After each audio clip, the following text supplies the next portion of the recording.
Alright, so welcome back to Breath of Fire. Off screen, I did a couple of things, figured out a couple of things. So, first thing, this shop right above me here has the best prices. Like, to sell things, not to buy things. Don't buy anything here, it's way overpriced. But selling things here will get you the best bang for your buck, I think even compared to Aria.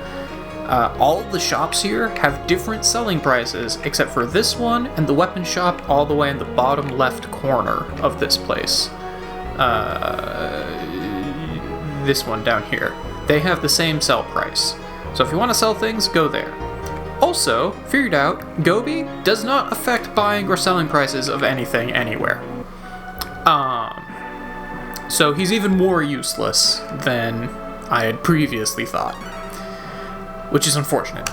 But got myself some new equipment, ready to go and save this dude from Gant, who has the Reaper of Death above him. Because, you know, that's how that works. Defeat the Spectre of Death that's trying to take someone to the afterlife, and then they're fine. Right? That's how that works, I guess. Where the hell was he? I'm guessing he's in the inn. Okay, fair enough. Not that inn. Oh, where the hell are you, boy? Is it this inn? There we go. This is the one This is the one with the upstairs, so it must be this one. Yep, here we go. Okay, so first things first. Got myself a power sword, so let's re-equip that. Yeah, just like when I went and got equipment with Gobi, you want to go to all of the different shops, look at all of the different prices, weights, all that good stuff, because they're going to have a whole bunch of different things, and it's very easy to lose all of your money buying inferior equipment and then just finding better stuff later on. So be really careful when you're buying equipment here to make sure you're actually getting the best bang for your buck. So we fought Mort, we fought Mortia, and now we're fighting Mortio. Because fuck you. Let's just fry him and have Karn attack. Let's see how much damage we actually do. Oh, that's actually not bad. That's better than the E key. Unexpected. Okay, so electricity seems to be pretty mute. So does fire. Fair enough. So I think I'm actually just gonna go ahead and turn into my Thunder Dragon form here. And you can go ahead and continue to fry. And you would continue to attack. Alright.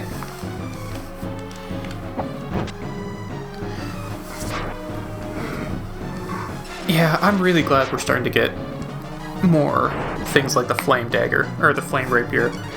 Those are making the game a lot nicer to work with. Just being able to do flat amounts of high amount of damage. Which, as soon as I get the main attack magic person in this game, that no longer is too much of an issue. But it takes a while to get her. There we go. Morty seems alright. Well, he won't be for much longer. Yeah, these boss battles are going way faster now. Like, those first two boss battles in the game, oh, they took forever, because you were doing so little damage. Getting the E key helped with that, but now that I can just do these flat amount of, like, almost 100 damage with each character, it's so much nicer. Let's just have you fry him one more time, and Karn can just keep attacking.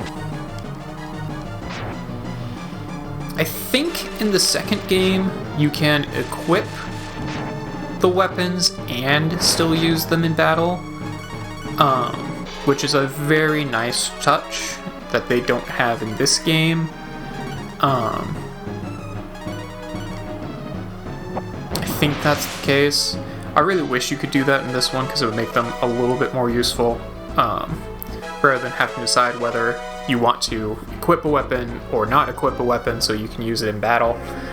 Because usually the weapons that you can use in battle are really good. Like the Icy Dagger. Luckily, the Icy Dagger also kind of sucked as a battle item, so it wasn't really useful. Why are there dark dragons after you, Ox? Well, I was running from them because I had to give you a message.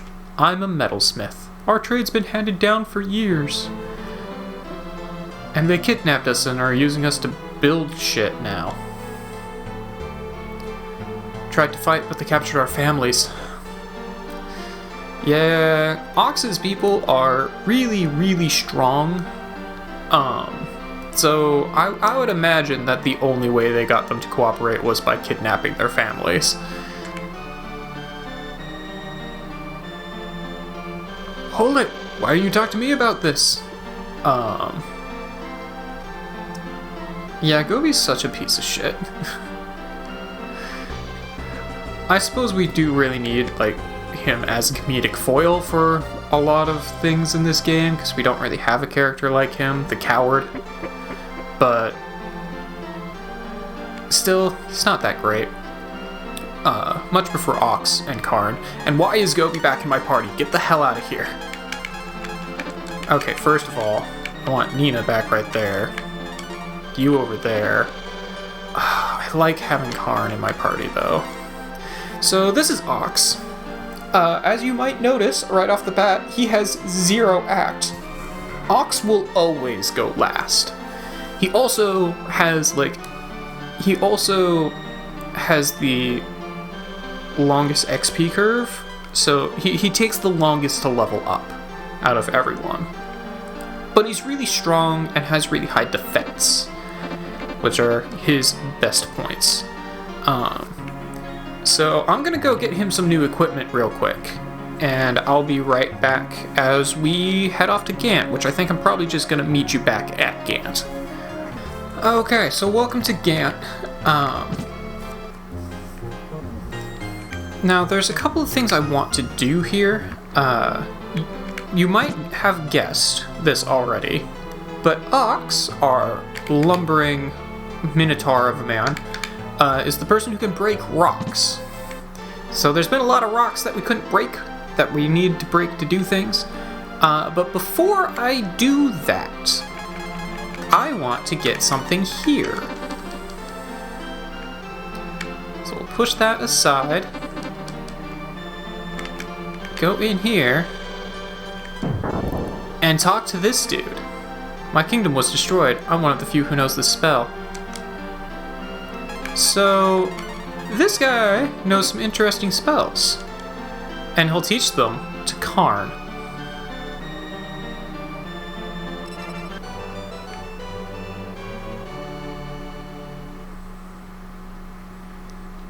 As I expected, you learned the spell. You are a member of my family line, Karn. This spell is now yours. So, Karn learns the spell of simulation, which is a weird way of saying this. It's the better thing to call this is, the spell of, like, well, maybe it's better if I just show you. Karn uses a spell to simulate a super form. So, what he just did there was he fused together himself with 2 of our other party members to create a new form. Now, while he is like this, he cannot use any other magic, but his HP has gone up a lot. It won't show any stat differences, because it'll still show the stats of each person, but basically it adds all of those party members' stats together into one person, and gives them a new form. So this is what I like to call as Fishbow. Fishbow has all of the same abilities as regular bow, except his arrows fly a lot faster, and he also hits a lot harder. Now he can't use any of Bow's attack magic, but the extra damage is nothing to laugh at. He also shoots his arrows way faster, which is very nice. And you can still walk through forests and whatnot with him. So now that I have that, that's going to be very, very useful to me.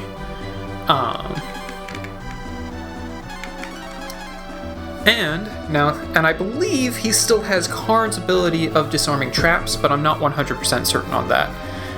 Gobi doesn't even have his ability right now because he got his license revoked, so he's useless, so no one cares if he loses his ability.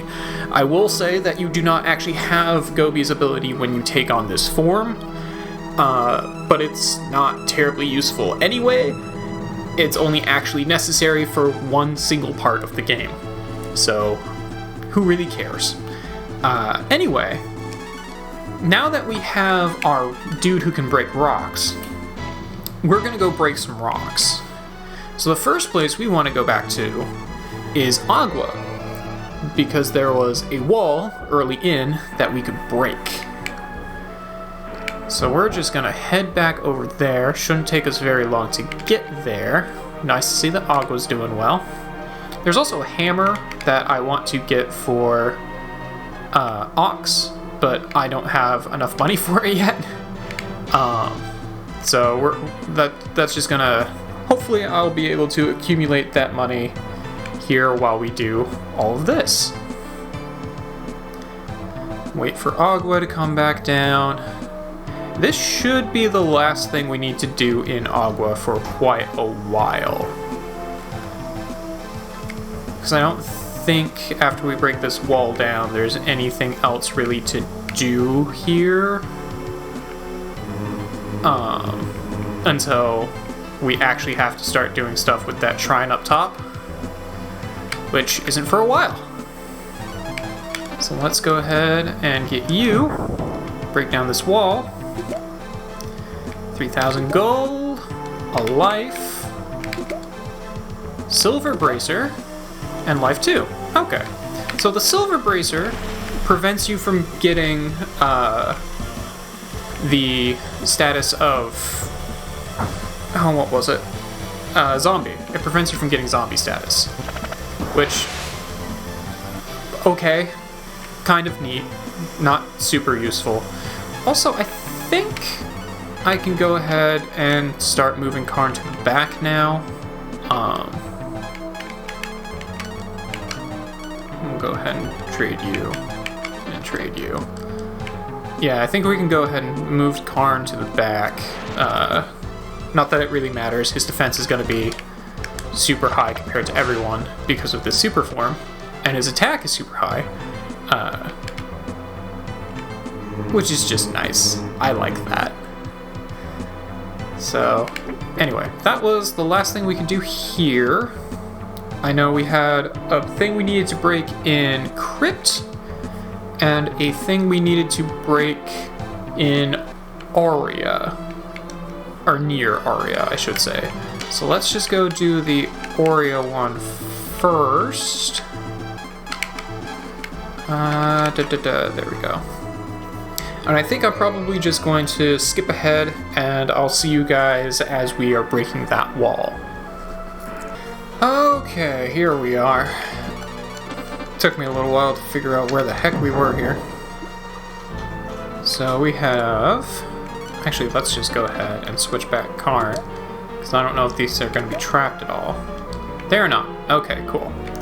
So those were just potions. Potions are good. I like potions. So I think I'm just going to skip ahead here and see you guys at Crypt. Alright, so here's the big guy that we wanted to get.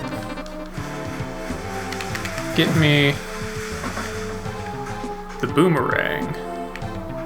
Now, unfortunately, I'm fairly certain that the B-Rang right now is quite rare, but it's broken. So I can't actually equip it because it's broken, which is unfortunate. But I also think that's the only thing that I had left that I needed to break. That also means that I now have a number of places that I no longer have to go to anymore. So I can start depositing some items and not have to worry about them nearly as much. So I think I will see you guys back tomorrow, because I think we've been going long enough now. And we will actually meet you back at Gant and actually start progressing in the game.